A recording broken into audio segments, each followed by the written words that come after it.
I'm Issy Cooke. I'm a third year creative industry student at City. So pretty much the reason why I think I'd be good at this job is because I've kind of been doing it part-time for the last year as in my role as an SRO. Some of the campaigns that we've been working for at the moment and hope to continue to work on is the living wage campaign, which was really successful and actually was achieved, which is something that we found out last week if you saw it. The free Wednesday afternoons campaign, which is something that I'm working on particularly in the School of Arts and Social Science, and they are very positive, and hopefully like next time that won't be a problem, and I'd like to roll that out into the rest of the schools. I'm part of the catering contract tender group for the next tenderer who will be decided this summer, so I will have the opportunity to decide with the university staff who is the next contract tender. And anonymous marking is something that I'm also working on. And also we've asked for a trial for coin operated lockers. So pretty much just all of these things are something I want to continue working on next year. Thank you. Okay.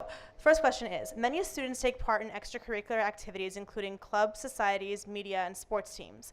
What will you do to ensure that these students receive the accreditation for the additional skills and responsibility they have for taking part in these activities? Okay, so for the most part, I think something that's really important for me when I'm doing work this year, and I think will be important next year, is to make sure that the union are working really well together. And so as VP for Education, I think I need to be constantly working with the VP for Activities and of course the President. And so the most important thing is to make sure we have a good relationship and a good kind of working relationship. Something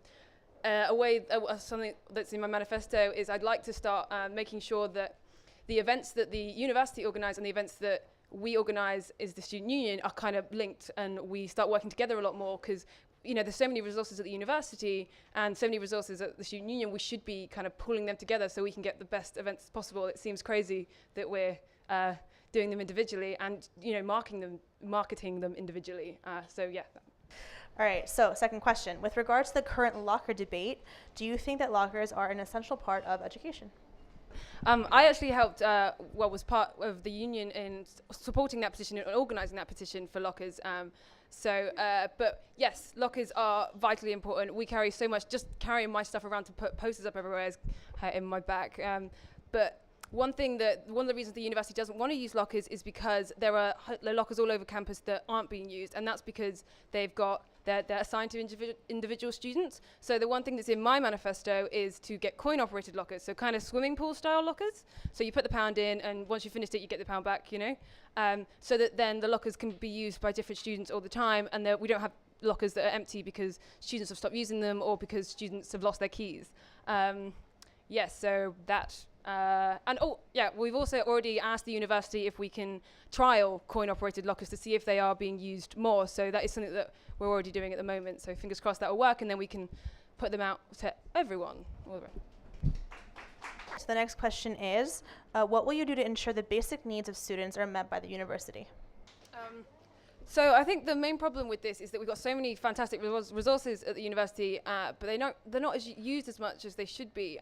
I think that's because quite often we're told about them in the first week of term, and then we that's always a crazy week for everyone. And then by the time we're 6 months in and we need, careers, or we need the financial services, or we've kind of forgotten about them, or we don't, know how to access them. So I think making sure that we've got personal tutors that have all the information about all the services that we have here, and making sure they're talking to their students and making sure the students know what's available to them.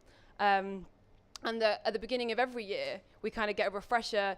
Physically, we have a member from each of those services come in and speak to us, so that and so they can speak to us about our personal needs, because I don't think that happens enough at the. Okay, so some students across the university have their Wednesday afternoons off for taking part in sports and other activities, while some students do not. How are you going to approach this situation?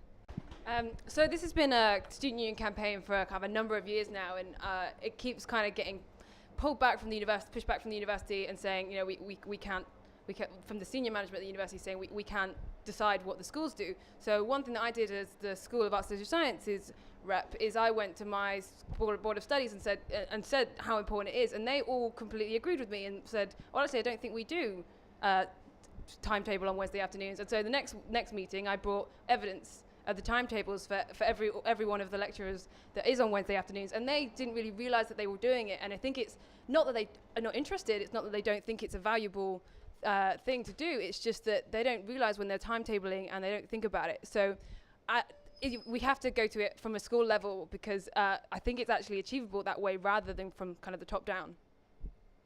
So your question is, you have said that you're going to lobby for a full-time communications officer. Why do you feel this is important? And if you are successful, what would their responsibilities be?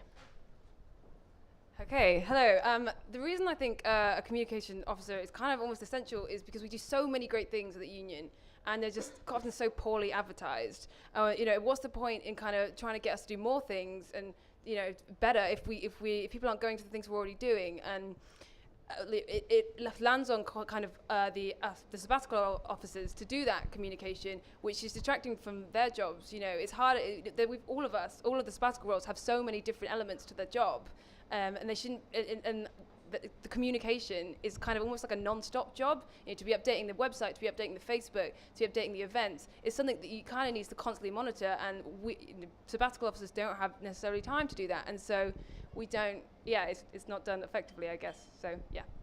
You mentioned about a lot of problems in different areas at the university. I think that the student representatives, if used to their full potential, could solve a lot of these problems. What is your opinion on the student rep program this year? What do you think could be improved? So as a restaurant, I kind of work with the program reps quite a lot. And one thing that they've said to me is that they would like more support rather than necessarily training. It's not necessarily a job that you need to be trained for, but what they do need is support throughout the process. So you do lots of stuff at the beginning, and then you kind of, the support from the student union drops off quite a bit.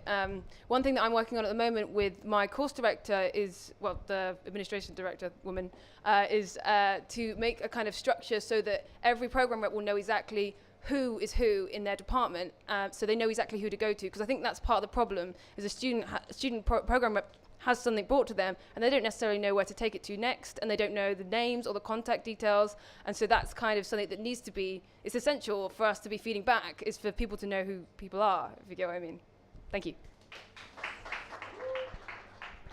Would you think that the salary of the communications officer would be better put to better use for resourcing the already under-resourced union? Thanks. It's an interesting question.